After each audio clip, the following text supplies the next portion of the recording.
What's up, everybody? Gurnico here. Just decided to finally come out of my cave. It's been a little while.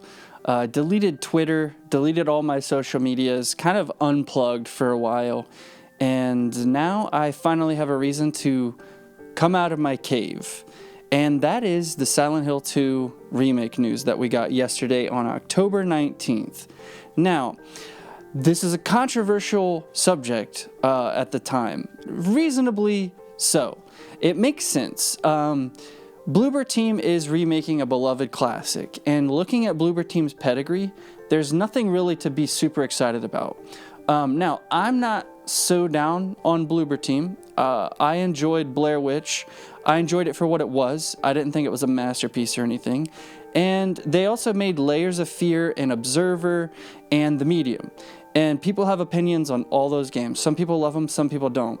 Now, I wanted to bring up a great example here, and that is Bluepoint Games.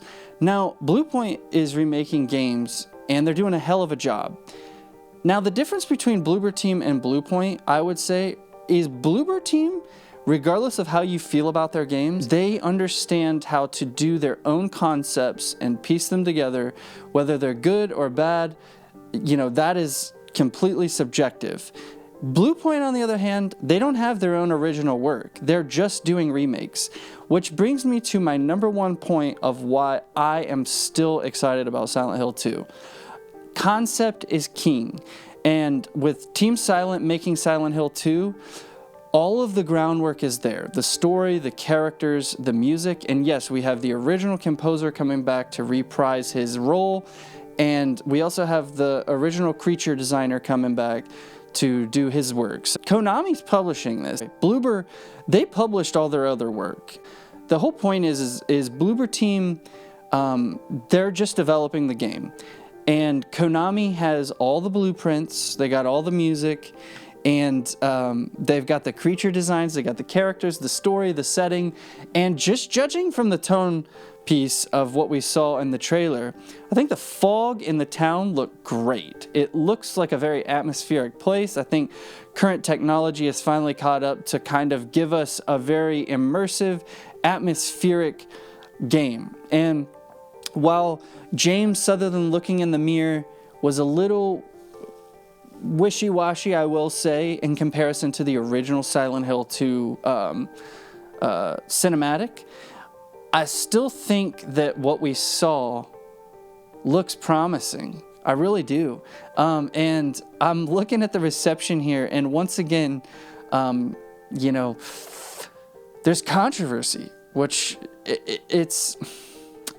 I get some of it, I do. I get to be worried, but some of you guys are just being mean, and you're not even being rational about it. It's just this kind of groupthink, you know, the domino effect of one of your favorite influencers says, oh, this looks crappy.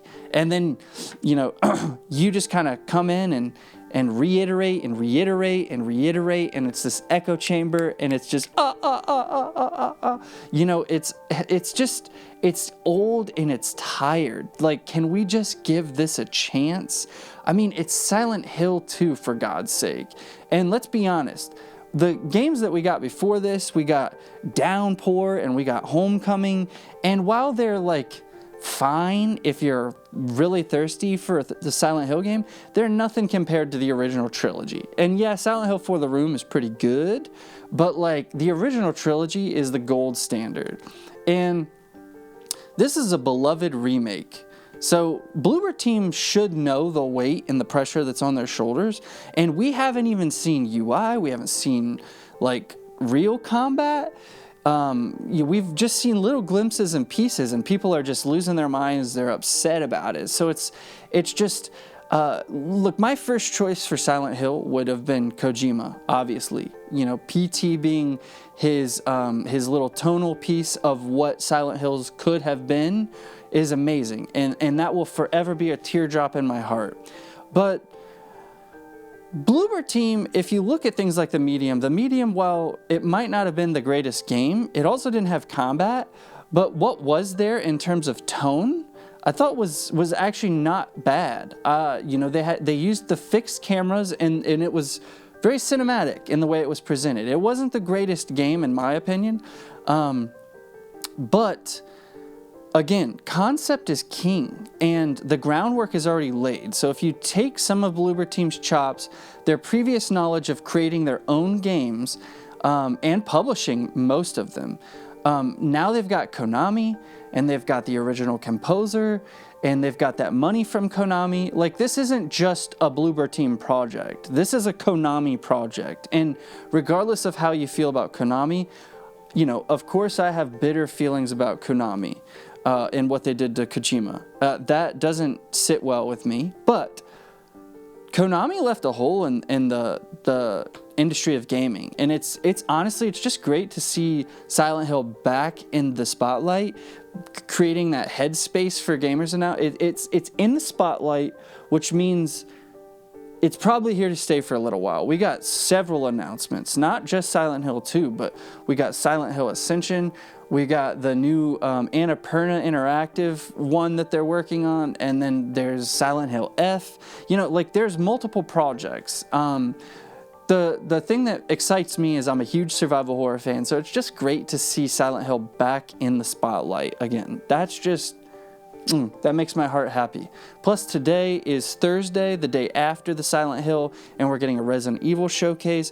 We got Alan Wake 2 coming out, which is a full-blown survival horror. We got Callisto Protocol. We got Dead Space Remake.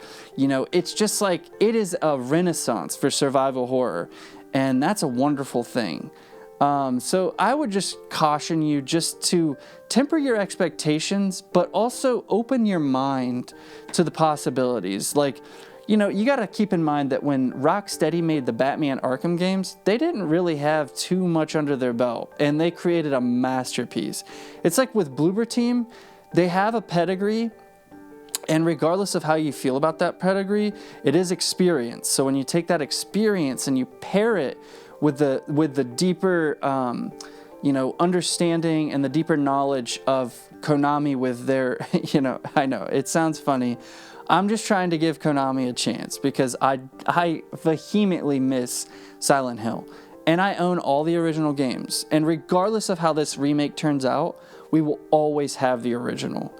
Keep that in mind. You will always have the original. But it's just nice that Silent Hill is back, you know, and I know I'm rambling. It's just nice to be excited again. So anyways, let me know your thoughts. Let me know your feelings about all of this. And try to open your heart a little bit. You know, we will always be on this downward ascent if we just choose to take the negative approach. It's just been a very negative, toxic, echo chamber, groupthink, just an exhaustive experience being involved in the gaming community. And I don't know, man. Let's give Bloober Team our best. Let's support them, you know. Anyways, again, let me know what you think, and I'll catch you on the other side.